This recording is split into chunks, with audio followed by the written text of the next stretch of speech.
देखिए पहले तो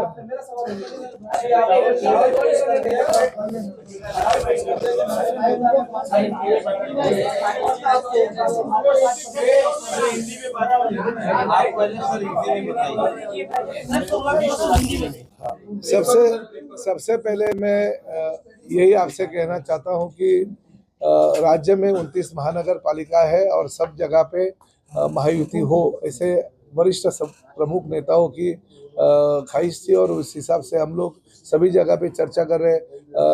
मैं जहाँ का संपर्क मंत्री हूँ सोलापुर, वहाँ पे युति की चर्चा चल रही है। मैं संपर्क मंत्री हूँ वसई विरार का, वहाँ की युति की चर्चा अंतिम हो गई है। मैं विधायक हूँ ठाणे का, तो वहाँ पे भी महायुति जो है अंतिम चरण में है।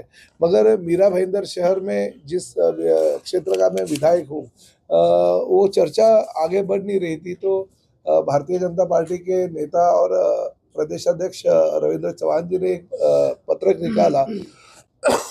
उस माध्यम से उन्होंने 3 लोगों की समिति बिठाई थी और वो समिति के माध्यम से हमने चर्चा के लिए शुरुआत करने के लिए मैंने फोन किया, तो फोन आदरणीय नरेंद्र मेहता जी ने उठाया नहीं।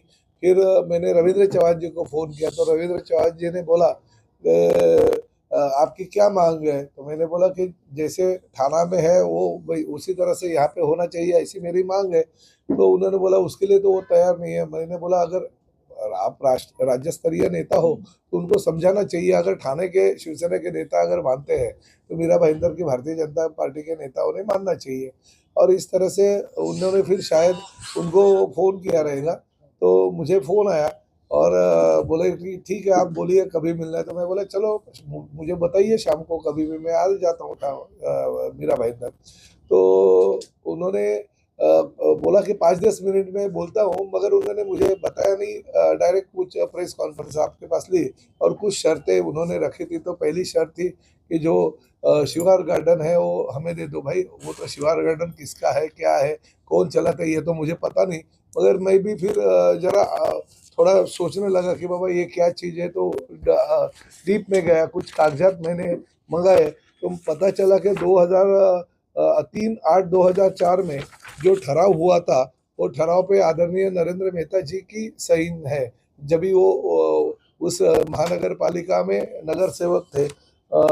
मोहन पाटिल की सूचक करके और अनुमोदक के तरफे नरेंद्र मेहता जी। और दूसरा ठहराव 18/5/2006, उसमें तो हैरल बोर्जिस और परशुराम पाटिल ये दोनों के साइन है। तो उस वक्त तो हैरल बोर्जिस कौन से पार्टी में थे मुझे पता नहीं है, मगर आज तो उनके पार्टी में है। तो ये तो उन्होंने अगर सोचते थे वही, और 10 साल उनकी सत्ता थी तो उसी दौरान उन्होंने करना चाहिए था। अभी तक क्यों रखा है 20-22 साल? तो ठीक है, ये तो हमारा कुछ उसमें इंटरेस्ट नहीं है, हमको पता नहीं वो क्या है किसका है। मगर एक बात जरूर है कि युति में ऐसी चर्चाएं नहीं होती है। तो उन्होंने जो भी निर्णय लेना है मुख्यमंत्री जी के पास जाके बोलना चाहिए, उसके बारे में कमिश्नर से बात करना चाहिए। हमारे युति का और उनका क्या संबंध? ये व्यक्तिगत विषय अगर रहेगा तो युति में बाधा नहीं डालनी चाहिए। हाँ, उन्होंने दूसरी बात कही थी कि हमारे कार्यकर्ता वो वापस दे, तो मैं देने के लिए तैयार हूँ। आज भी मैं ना नहीं बोलता हूँ। मगर क्या हो गया कि 4 नगर सेवक जो हमारे सिंबल पे चिपके आए थे वो उन्होंने उस वक्त खरीद लिए थे। हम ये कार्यकर्ता अगर देंगे तो नगर सेवक हमें उनको देना चाहिए। रही आज कुछ लोगों का प्रवेश की बात, तो कल हमारे उन्होंने 2 कार्यकर्ता युवा सेना के लिए, इसलिए आज हमने सिर्फ 200 ले लिए उनके। तो ऐसा तो आदान प्रदान तो होता ही है, उसमें कोई दो राय नहीं है। मगर महायुति की चर्चा अभी ज़्यादा लंबा हम खींच नहीं सकते, क्योंकि 2 दिन में फॉर्म भरना है, सोमवार और मंगलवार।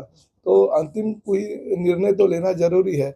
इसलिए मैं आपको आपके माध्यम से यही कहना चाहता हूँ कि माननीय मुख्यमंत्री जी से मैंने सुबह बात की और उनको कहा कि इस तरह से हमारी चर्चा चल रही है कि ठाणा पे धरती पे मीरा भाईंदर का भी हो जाए। तो उन्होंने मेरी सब बात सुन के लिया और उन्होंने कहा कि मैं निश्चित रूप से नरेंद्र मेहता जी को इसके बारे में या रविंद्र चौहान को इसके बारे में बताता हूँ। तो मेरे ख्याल से आज कुछ ना कुछ निर्णय उनका आ सकता है। मगर मैं फिर भी हमको कुछ ना कुछ अल्टीमेटम तो देना पड़ेगा। तो हम यही सोच रहे थे कल अगर 24 घंटे में वो अगर अल्टीमेटम जो भी है युति के बारे में अगर कह देंगे तो अगर युति से लड़ना है तो युति से हम आगे जाएंगे, और नहीं अगर उनको उनकी इच्छा है तो वो भी उनके बलबूते पे पूरी की पूरी जगह लड़ सकते हैं, हम भी हमारे बलबूते पे पूरी की पूरी जगह लड़ेंगे। मगर मेरा यही कहना है कि राज्य में अगर महायुति हो रही है तो मीरा भाईंदर में होनी चाहिए। सर, जिस और तरह से जो और और और दूसरी ये बात है कि मैंने उनका फोन आया नहीं, फिर उनके भारतीय जनता पार्टी के जो जिला के अध्यक्ष हैं उन्होंने मुझे फ़ोन किया और बोला कि आप 6 बजे आ सकते हो क्या, तो मैंने बोला ठीक है मैं पहुंच जाऊंगा। बराबर 6:30 के आसपास मैं उनके भारतीय जनता पार्टी के कार्यालय में पहुंचा। बहुत ही सुंदर और अच्छा कार्यालय बनाया, मुझे उन्होंने दिखाया, मेरा रिस्पेक्ट किया, शाल और मुझे बुके भी दे दिया, सम्मान किया। पूरा घूमने के बाद करीबन 20 मिनट उसको लगे, फिर नीचे आए, चाय कॉफ़ी पिलाया, आधा घंटा और रुका, मगर नरेंद्र जी मेहता आए नहीं थे, शायद कुछ काम में बिजी रहेंगे इसलिए आए नहीं होंगे। तो मैं 50 मिनट के बाद में वो आए और युति की चर्चा की, और चर्चा करने के बाद मैंने उनको पूछा कि आप सचमुच की युति करना चाहते हो क्या? तो उन्होंने कहा कि देखिए ये भारतीय जनता पार्टी अभी दिन ब दिन बड़ा पार्टी बनने जा रहा है, क्योंकि 2017 में जो वोटर थे 5,13,000 थे और आज 8 लाख से ज़्यादा वोटर बढ़ गए, यानी 3 लाख के वोटर बढ़ गए ये 8 सालों में। तो ज़्यादातर ये जो वोटर है हमारे पार्टी को मानने वाले हैं। हालांकि उनको भी 2024 में आपको तो पता है 2017 में ये वोटर बढ़े, मगर 2019 में वो भारतीय जनता पार्टी के टिकट पे सिंबल पे लड़ने गए थे और वो पराजित हो गए। एक अपक्ष कैंडिडेट उनके सामने आई, मगर मैं 83,000 से मेरे कॉन्स्टिट्यूंसी में जीता था, यानी मुझे मेरा शिवसेना का वोट शेयरिंग ज़्यादा था। और साथ ही में 2025 में वो जीते, मगर मेरा जो मार्जिन था वो 1,08,000 का था। तो वोट किसके बढ़े, शिवसेना के बढ़े या भारतीय जनता पार्टी के बढ़े, ये तो अभी वोटर ही बताएंगे। मगर मैंने उनको यही कहा कि अगर आपको युति करनी है तो किस तरह से करेंगे, तो उन्होंने मुझे बताया कि भले 22 आपके सिंबल पे जीत के आए, मगर हम तो अभी आपको 13 जगह देंगे, 13 सीट के ऊपर आपकी सीट नहीं आ सकते, और ये भी 13 सीट जो है ये हम अगर सपोर्ट आपको करेंगे तो ही आएंगे। मैंने उनसे कहा कि आप ऐसे 13 और 12 मत कीजिए, हम ऐसा करेंगे कि जैसे ठाणा में हम बड़े भाई है, हमारी 82 है, आपकी 24 है, फिर भी हम युति करें, और हमारे जो जगह है उसमें से भी आपको हम दे रहे हैं जो श्योर आने वाली जगह है। तो उसी तरह से आप हमें दीजिए मीरा भाईंदर में 22 हमारी जो सीटें हैं वो, और हर पैनल में एक एक, या ठीक है थोड़ा बहुत इधर उधर करके। मगर उन्होंने कहा कि ठीक है हम सोच के आपको बताते हैं, मगर अभी तक उनका कोई निमंत्रण आया नहीं। मैं निमंत्रण का इंतज़ार करता था, फ़ोन में साइलेंट पे भी नहीं रखता वो आजकल, शायद फ़ोन आ जाएगा और मुझे पता नहीं चलेगा, तो इसलिए मैं घंटी भी ये करके जोर से बजेगी ऐसा कर दिया है।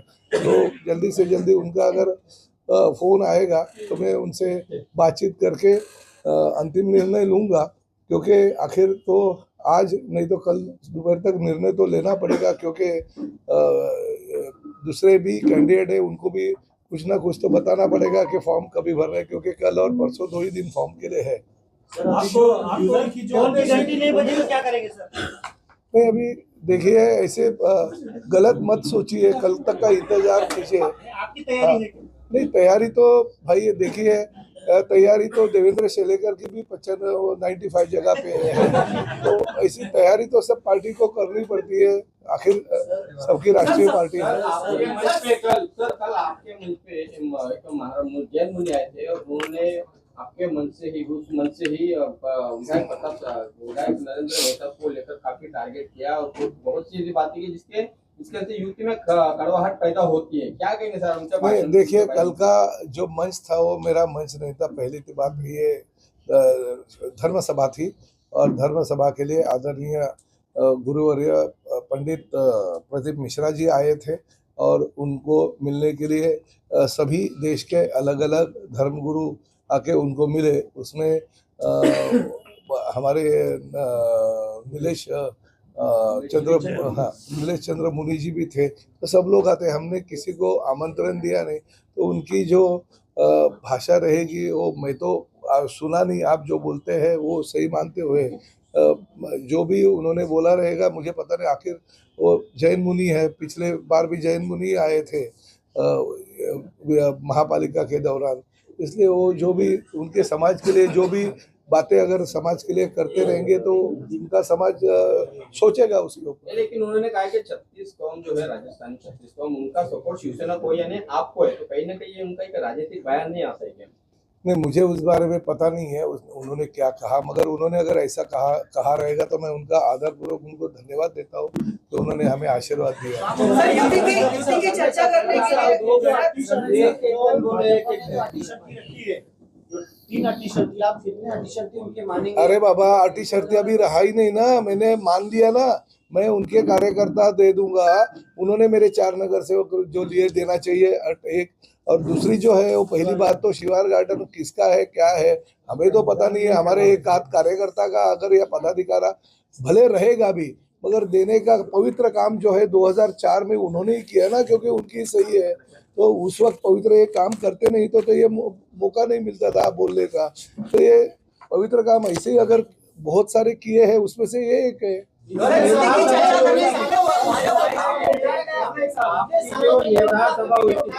चुनाव के मौके पर ये मुद्दा उठाया गया, कैसे देखते हैं आप?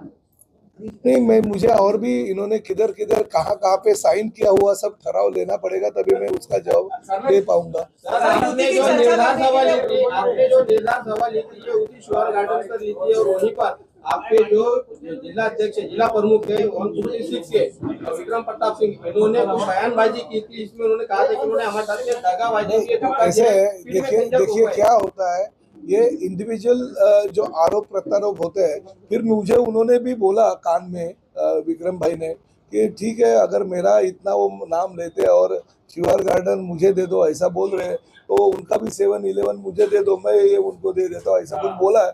मगर वो मैं कुछ बोलना नहीं चाहता क्योंकि पर्सनल है। चर्चा के लिए वरिष्ठ पार्टी के समिति का गठन करने है, उसमें खासदारी का भी नाम है, लेकिन अभी तक खासदारी शहर में नहीं, मेरी और उनकी चर्चा चालू है। वो खासदार हमारे जो है वो ठाणे और नवी मुंबई के लिए प्रमुख माने हैं, क्योंकि ठाणे के चर्चा में मैं नहीं होता हूँ। इसलिए मुझे हमारे पार्टी के प्रमुख आदरणीय एकनाथ शिंदे साहब ने मीरा भाईंदर की चर्चा के अधिकार पूरे के पूरे मुझे दिए, और नवी मुंबई और ठाणे के पूरे चर्चा के अधिकार नरेश मस्के जी को दिए हैं। नहीं, मैंने यही कहा ना कि 22 हमारी जो सीटें हैं जो सिंबल पे जीत के आई, वो प्लस हर जहाँ पे हमारा नगर सेवक नहीं है वो हर प्रभाग में एक हमें मिला जाए। जैसे थाना में हमने हमारी और उनकी बातें चल। सर, आपने जो पत्र दिया है कमिश्नर को, उस पत्र में आपने आरोप किया कि कोई पॉलिटिकल लीडर ने 2 दिन लगातार बैठ के एक सरकारी जो कार्यालय है वहां पर बैठ के मतदार यादी में गड़बड़ की। उस पत्र का क्या हुआ, कमिश्नर की तरफ से आपको क्या जवाब आया अब तक? नहीं, मुझे जवाब नहीं आया। कमिश्नर साहब ने जो कुछ नाम ये किए थे मतदार यादी, अगर आप देखेंगे तो पत्र का इतना बदलाव मुझे नहीं लगा था इतने जल्दी आएगा। मगर जो गलतियां थी उसमें से बहुत सारी गलतियां 70 to 80% तो सुधारी गई है। सर, इसमें फुटेज भी मांगे थे आपने? वो जांच तो हो जाएगी। सर, इसमें फुटेज भी मांगे थे आपने, आपको फुटेज मिलेगी? सर, युति तो पार्टियां करती है, या तो व्यक्ति की बात आ रही है? नहीं, मैं पार्टी का प्रमुख हूँ, वो भी पार्टी के विधायक है ना। अब तक महानगर पालिका में जितने भी चुनाव हुए आप लोगों ने अलग अलग लड़े, महायुति चुनाव के बाद हुआ, अभी आप क्यों चाहते हैं चुनाव से पहले युति होनी चाहिए? अरे भाई, राज्य में मैं अकेला मीरा भाईंदर का नहीं, मैं राज्य का नेता हूँ। मैं वसई विरार की युति कर दी है।